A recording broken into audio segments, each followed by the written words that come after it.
Hello, in this video I'll show you the location and wiring diagram for the fuel rail pressure control valve on Mercedes E270 CDI W211 model. First I'll show you the location of this control valve on the service manual.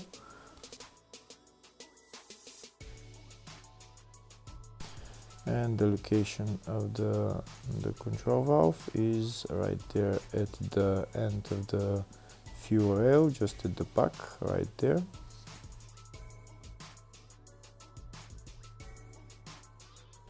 Next I'll show you the wiring diagram for the fuel rail pressure control valve.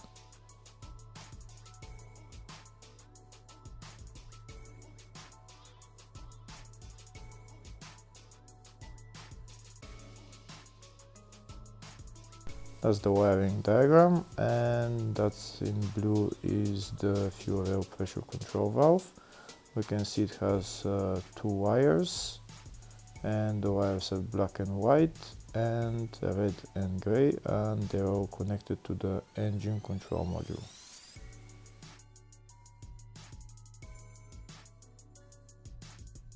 Next I'll show you the location of the fuel rail pressure control valve on the car.